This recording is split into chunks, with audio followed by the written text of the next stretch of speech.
Hour here on WSGW, whatever you'd like to talk about. 989-752-6111.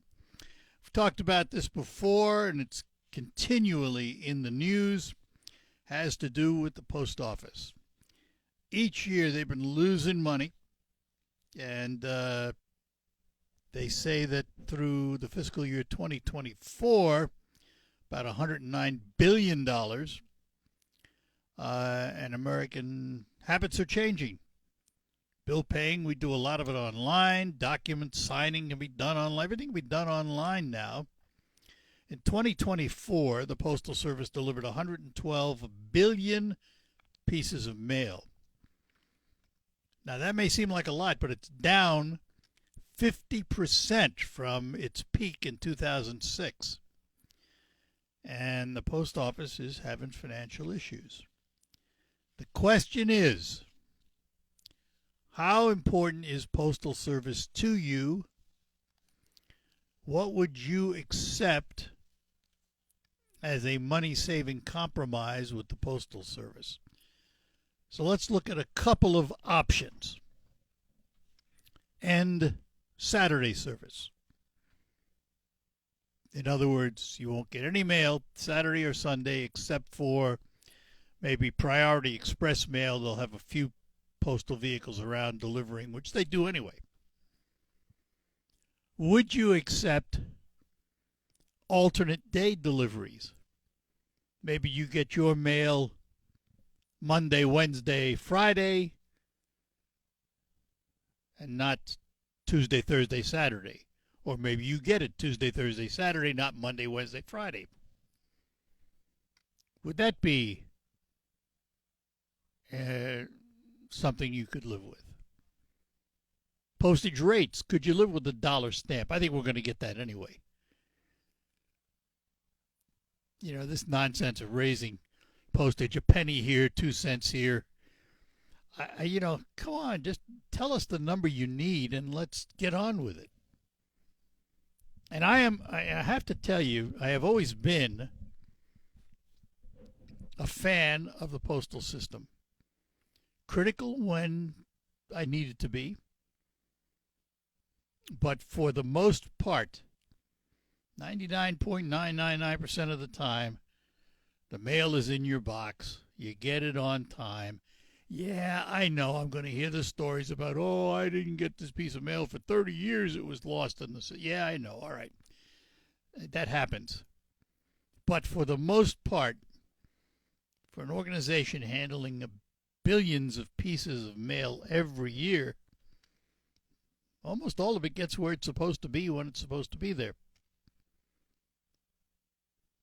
But financially, they're in trouble. Maybe it should be that we stop thinking of it as a quasi-government service and just make it the Department of Mail or the Department of Postal Services under the executive branch and fund it the way it needs to be funded. Now, I'm only throwing these things out there. I do not have the answer. I just know that I still look forward to going to the mailbox and seeing what's in it. And now I even know ahead of time because every morning in my email is a description of the mail that's coming to me that day. How many pieces of mail, pictures of the mail. They've joined the 21st century electronically. So I just, I have a great deal of respect. It's not an easy job being a mail carrier, I'll tell you that. And I appreciate everything they do for us to get us our mail every day. Now, I also will tell you, if I had to assign a percentage to it, I would say that 85% of what is in my mailbox I could live without. A lot of people call it junk mail, promotional mail, advertising mail.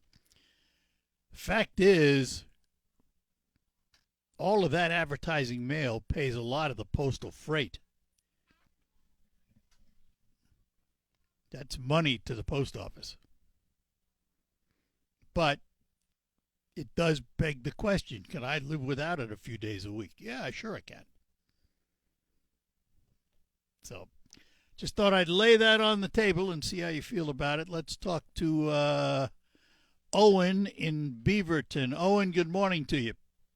Good morning. I have a suggestion for you before August is to pick out like the top 5 people running for governor and do like a hour show or a half an hour show on or whoever wants to do it, like Chris Swanson, Mike Duggan. We plan to do that, but you can't limit it to just 5.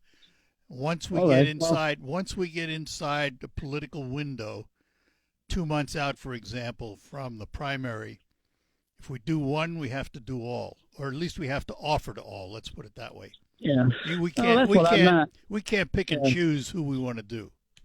Oh, that's my idea. Yeah, but we do plan to do that. We do plan to have as many on as will come. Because I would love to hear Chris Swanson for an hour just to see what he wants. Yep.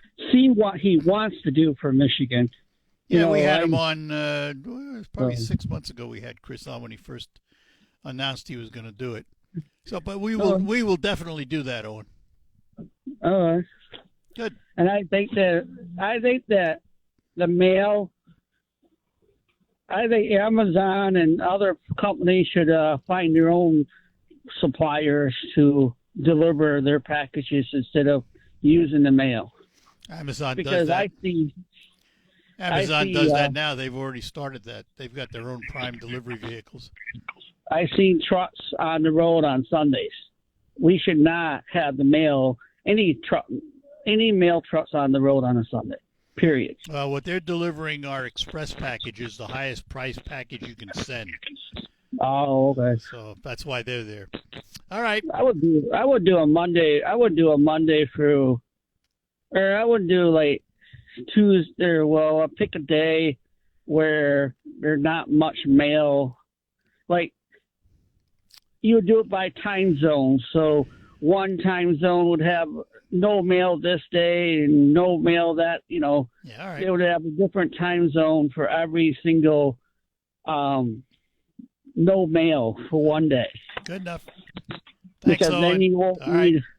Appreciate it, Owen. Bye. Thanks. Take care. Bye-bye now. Let's talk to Mark in Bay City before we take a break. Mark, good morning. Two quick questions. Do we know what's going in the Dobson building that's getting tore down right now? I don't. Well, I don't either. I just... So that's my answer is I don't. I can find out, but I don't. What else? Yeah, they don't. Real quick, I got mail on my phone. There's a little box that says mail. Why can't all the mail just go to your? Everybody's got a phone practically, and then if you don't, go to a P.O. box. Yeah, well, the mail on your phone is their messages and what have you, and I get that too. Well, like email. Well, yeah, and you get email on your phone but you too. Can get, sure. Yeah, you can get bills. You can get anything on your phone. Yep. So. Yep. That'd be my route. There are those people who do not want to do that. I mean, sure, P.O. box. Yeah, well, yep. Then you have to have a P.O. box. So either way, it's going to cost you money. But back in the day, it used to be a penny or so to mail something. Well, yeah, but that was back in the day. The problem is they kept increasing it by pennies rather than putting a dollar amount on it that made sense. So anyhow. Time will tell. Driverless vehicles, if they get that Waymo driverless mail truck. Yeah. Well, somehow. But then you got to get the mail out of the truck. Correct. Yeah. All right. Good enough. Take care. Take care. Bye. Bye-bye. Quick break. Back with more. Reel in the rewards with Hook.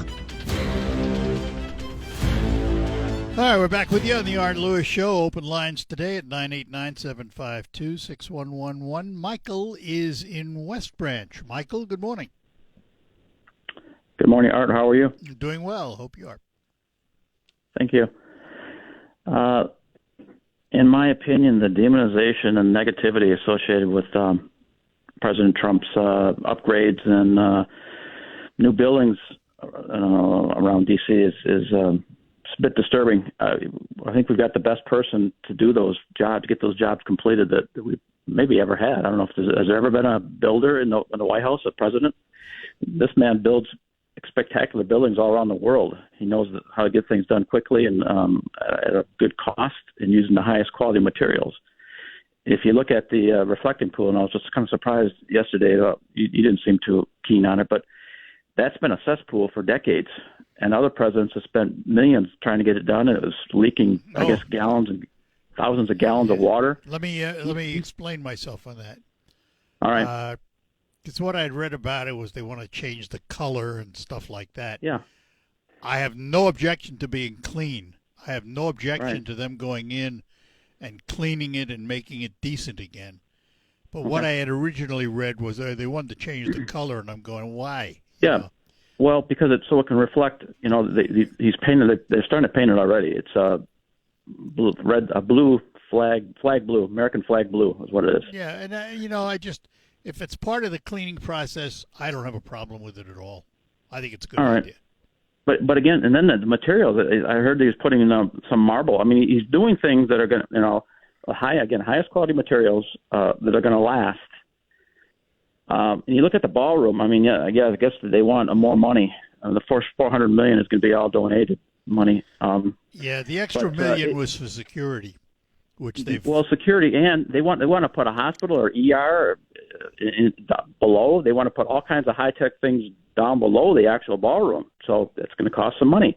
And I've actually read some reports where it costs up to $1 million when you put up tents for a state dinner. Oh yeah, it's $1 million thrown out the window. Yep, it's not cheap. Absolutely. And it's not secure, and it's embarrassing for the greatest, most the wealthiest country in the world to put up a tent when you have a dinner like that. I do not have any objections to the ballroom at all, and Okay. it needs to be secure because it's Right. going to be there long after he's gone. Exactly. And it's something they should have had for a long. I mean, a lot of presidents have said they needed it. They just didn't have the Exactly. For wherewithal over 100 years, to do it. they wanted it. But I'll tell you this, though. I do object to seeing his name on everything. I just find that to that's be one a of his little, idiosyncrasies, and nobody's perfect. Well, it's one of those self-centered things, and and that's who he is. I mean, I've known it all along because every building he's ever built put his name on it. I just think that when it comes to things that have been around forever and ever, the Lincoln Center should not be the Trump Lincoln Center. The Kennedy. You mean the Kennedy Center? No, the Kennedy Center, the Trump Kennedy Center. Yeah, I find that to be a little. I find that to be a lot objectionable. Yeah, I do agree with you on that. The other thing, Art, is the Rose Garden. I mean, can you imagine how many women's shoes have been ruined and men's shoes been ruined with standing in that grass? Like, apparently, it's kind of low area. And women's with high heels sinking in. So to put actual stone in there, that was a great upgrade. And people are complaining about it. Yeah. Anyway, I think it's complaints because it's Trump. It's just there's a lot of that. I mean, that Trump derangement syndrome is out there because the opposition won't do anything if it's got Trump's name on it, even if it's right. So. Yeah, you look back, Art. You've been around longer than I have. I mean, there were complaints about other presidents, but when they want to do upgrades around the White House, there wasn't a peep out of anybody. No. That I recall. Well, A, it's Trump, and B, he tends to do things on a bigger scale than others. So that's he's bombastic and all that thing. Yes, he is. Yeah, he's always been that way. As a New Yorker, I've followed him a lot. But yet, here's the other side of that, though. And you talk about him being a builder. There was a time in Central Park in New York, there's Woolman Ice Arena. Mm-hmm. Yeah. And the city had dickered with it and played with it for years and never got it right. He came along and in 1 year and under budget had the whole thing done. There you go. And those are the things that are not really publicized that much. He does a lot of things. He did a lot for Jesse Jackson's family, I guess. And who was the one American Idol lady that won, and her family, I think, were some kind of horrific crime. Maybe they were murdered or something. He's very, very, he's very, very generous with his money, giving him money to help people. And again, he that's one thing he downplays. Or he doesn't talk about that. He's given his money, a lot of money, to people to help people out, and he that's one thing about real good trait about him. We can say all of those things in a positive way, and I guarantee you it will not change one single mind of those who don't. You're right. It's the nature of the beast his policies, today. If they make America good and people's the economy, if that works out, he will go down as one of the greatest. Well, that's to be seen. That's to be seen.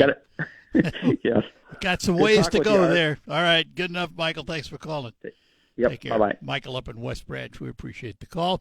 989-752-6111, the number to call. Hope you slept well last night, because today we're asked to do more for less. So when you go to bed and you theoretically spend a third of your life there, you need quality sleep. You can get it with a quality mattress from Sanitary Mattress. Now, you can visit all the so-called sleep stores, or you can rest assured your mattress is manufactured right here in the Great Lakes Bay region to your specifications. Your time in bed may be cut short by today's demanding world, but you can still get a quality good night's sleep on a Sanitary Mattress. And they feature a 1-hour window delivery of your mattress to your home, so you don't have to wait around all day. That delivery window is just an hour. By the way, if you have an RV or a boat, Sanitary Mattress will custom make a mattress for you to your exact size. Visit Sanitary Mattress Factory and Showroom at 5343 Janes Road in Saginaw, just east of the Harry Brown Airport. Visit them online at sanitarymattress.com or call them at 989-753-1757. Sanitary Mattress, serving the Great Lakes Bay region since 1935. Let's go to Bay City and talk to Jerry this morning. Jerry, good morning. Hey, good morning, Art. Good morning. So I kind of tuned in driving up the road. I tuned in about halfway through your mail conversation, and yeah, definitely Monday, Wednesday, Friday. That's enough, for crying out loud. And then I went on AI to find out how much would it cost to send bulk mail. And you can send, I think it's 10,000 pieces, and it's called every door delivery. So they just give everybody one piece. Right. It's 25 cents per piece. So, my bellyache would be, why do they get to deliver junk to me, things that I don't even want, and only pay 25 cents? But if I want to send a nice letter to my grandmother, I got to pay, I don't even know what it is now, but well over 50 cents, right? Yeah. Well, the difference is how the mail is handled, first of all, where your first-class letter may get priority handling and all of that. The stuff that's delivered to you, advertising mail, gets handled in a bulk mail fashion. And again, as I said during that little spiel up front, all of that advertising mail, without it, we wouldn't have post office, because that's providing much of their funding. Think of it this way: it's the same thing as your landline telephone that all of a sudden you get all kinds of robocalls on. And the theory behind it is interesting. I talked to a political operative some time ago about advertising on robocalls. And they said to me unequivocally, if we send out 100,000 robocalls, and they're worth pennies compared to advertising elsewhere, if we get a 3% response, that's 3,000 votes, could actually change an election. Well, if you're a retailer and you send out 100,000 pieces of mail and you get a 3% response to come to your whatever you're selling, your widget store, and you sell 3,000 widgets, you probably will be quite happy. And that's what happens. Sure. Yeah. No, I agree. It's effective. And it'd be nice to see that 25 cents go up to 40 cents or something, so that, the taxpayer doesn't have to bear that burden. Taxpayer is going to bear the burden no matter what. But, yeah, I understand what you're saying. But I also think they should have been more responsible with first-class rates and raised it to what they need, rather than penny us to death for years and years. oh, it's going to be 40 cents today. It's going to be 42 cents. Come come on, set the number where it needs to be. Exactly. For a while there, it seemed like every couple of months it was going up another penny or two. Exactly. All right. Good enough. All right. Thanks, well, Jerry. thanks. All right. You bet. Bye. Bye-bye now. Carl, hang on. You'll be next. We'll be back after these notes. Ready to update your home and... All right, we're back with you here on the Art Lewis Show. Open phones at 989-752-6111 is where we find Carl in Saginaw. Good morning, Carl. Good morning, Art. You're talking about Trump and Central Park, and I'm glad he did that renovation there, whatever he did. Good for him. But also in Central Park, do you remember the story of the Central Park Five? Oh, yeah. Yes. Well, Trump took out a full-page ad in the New York Times calling for these 5 young black men for the death penalty for these men. Mm-hmm. And then it turned out in their trial they were found not guilty. Yeah. And Trump never said, "I'm sorry, I was wrong," not a peep about that. Mm. So when you say Central Park, that's what I think of it with Trump. Well, as a New Yorker, we think a lot of things about Central Park. We don't just think of one thing. But that certainly was a major, major story. Trump's involvement or not, it was a big story. Yes, it was. It just, you were talking about Trump putting his name on the Kennedy Center and this new ballroom. And apparently, he wants to put his name on our money and the passport. You're going to see it on his money. You're going to see it on the money. Yeah. Okay. Well, part of the 250th celebration. Yeah. He's going to sign where normally the Treasury Secretary signs, from what I understand. Yeah. So, that'll remind us every time we're paying the high price for gas. That'll remind us who to thank for those prices, because his name will be right there on the money. Guess what? Most people don't use money; they use credit cards. Well, I understand. Yeah, but I think they're going to be blaming Trump. We're just coming up on Memorial Day weekend. I don't think we've seen the highest gas prices yet, and I think that's going to. I would, if the struggles continue as they have, you're probably right. If, however, they do come to some kind of terms, I would expect we'll begin to see it go down. But there was a story, I didn't pull it down, I should have, but there was a story, about how much oil and gas we have and why we're paying the price. But the fact is, it's a world commodity, and the companies producing it sell it on the world, Yes, and there's a world shortage right now. Yeah, there could be. They say the supplies, could dry up. But we won't have to worry about that theoretically, because we have enough. Well, between us, yeah, but it doesn't. Between us and stay here. But it doesn't. However, if it had to, it could be made to. And that's the big. But apparently, Art, I heard we haven't built a new refinery in this country in something like 30 years. Yep. Not a brand new refinery. Yep. And our refineries in this country produce a or they require certain types of oil. They can't just take any kind of oil from anywhere in the world. So it gets complicated. Well, it always has been complicated. That goes without saying. But the other thing that happens when you don't have enough refineries, it happens around here all the time. If one of them shuts down in Illinois or Indiana or someplace down there, all of a sudden our price goes up because that's not producing and not supplying. So it's all interconnected. It's all interconnected, no doubt about that. So it'd be nice to have it smoothed out, but as long as it's a world commodity and everybody's selling in the world market, we're going to be subject to the same thing everybody else is. So, nature of the beast. Yeah, and I'm just afraid, with this war in Iran, Trump keeps saying, they can't have a nuke. They can't have a nuke. We're not going to. I'm just not. I'm not seeing where what we're doing right now is changing that at all. Time will tell. I don't know.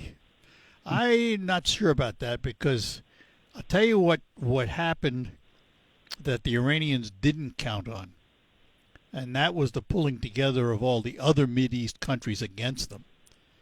And, they may have some impact and influence in the long run. We'll have to wait and see.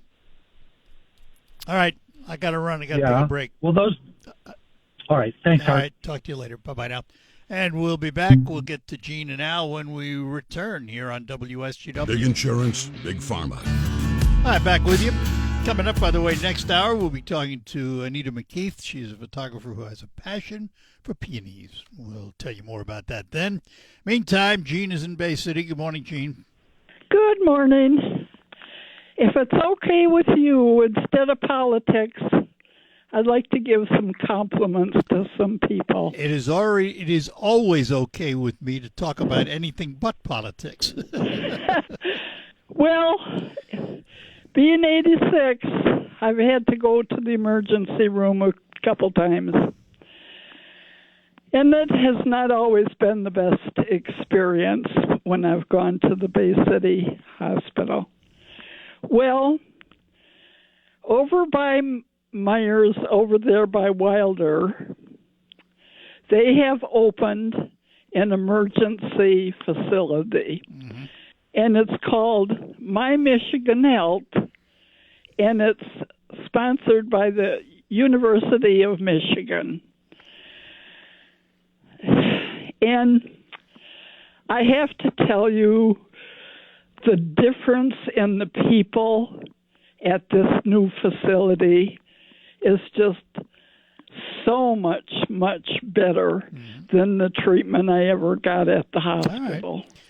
Well, that's good to hear. That's My Michigan Health, of course, is it's the Midland Hospital, My Michigan, and right. They now also have St. Mary's in Saginaw, which became My Michigan, and the University of Michigan is a partner. They don't run it; they have about 10% of it, but they are affiliated with the U of M. Well, I'm glad you have all that information. You always know so much about everything. But I have to tell you, the people there were so kind. You know, when you're old, and I don't have any family in Bay City, so when I go to emergency, I'm by myself. The treatment that I got there, the attitude of the people were so kind, and the technicians, they would sit.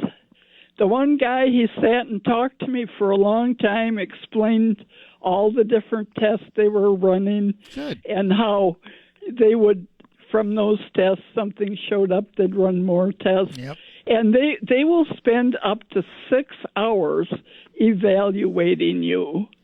And I was there during the shift change.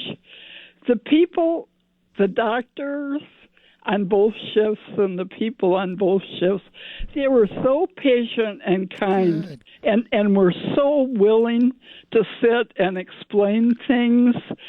They were so compassionate and just wonderful. Well, I know some of the folks at the hospital level, and I will pass that on to them. They will be happy to hear it. Well, right.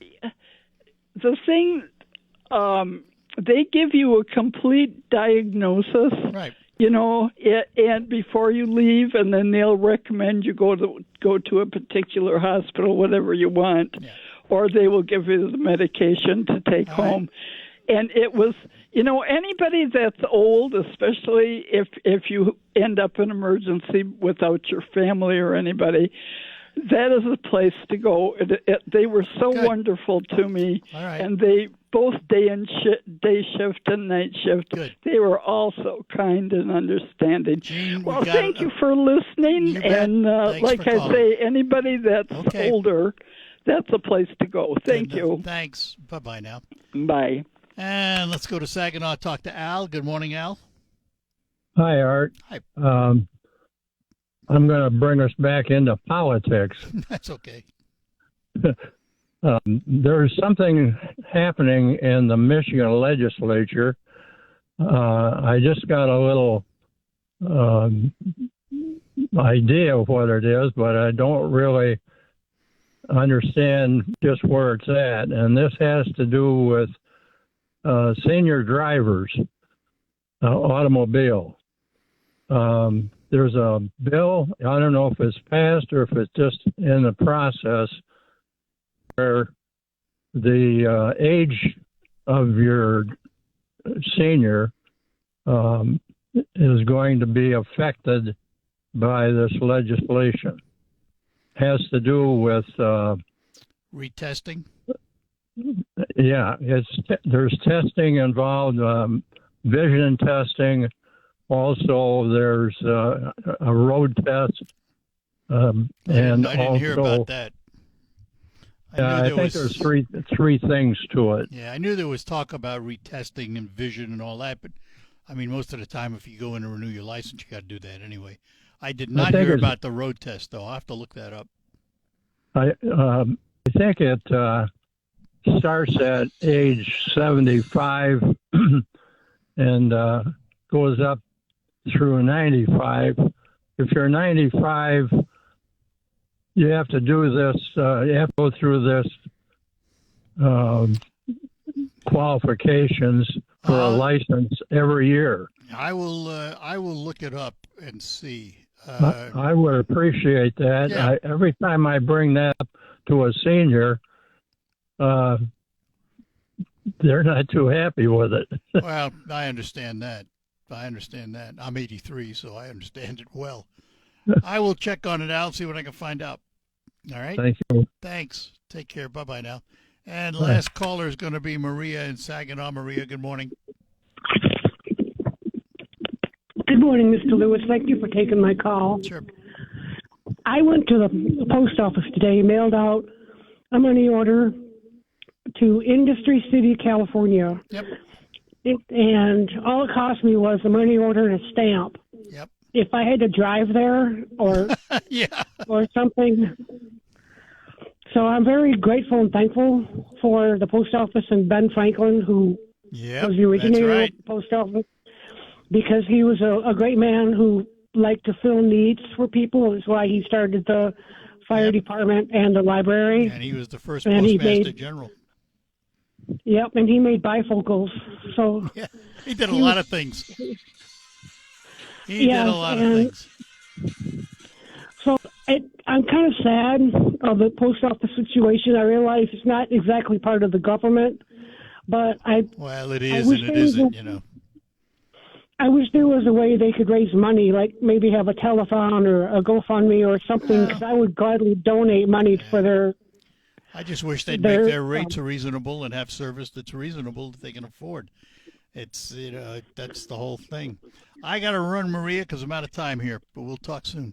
Okay. Thank you very much. You bet. Bye-bye now. We'll be back. Looking to grow something? That'll do it for the Art Lewis Show for today. Back with lots more tomorrow. Coming up on Focus, we're going to focus on a passion for peonies with a photographer. She is Anita McKeith. She'll be with us after the news this morning. Coming up next here on WSGW. Broadcasting from the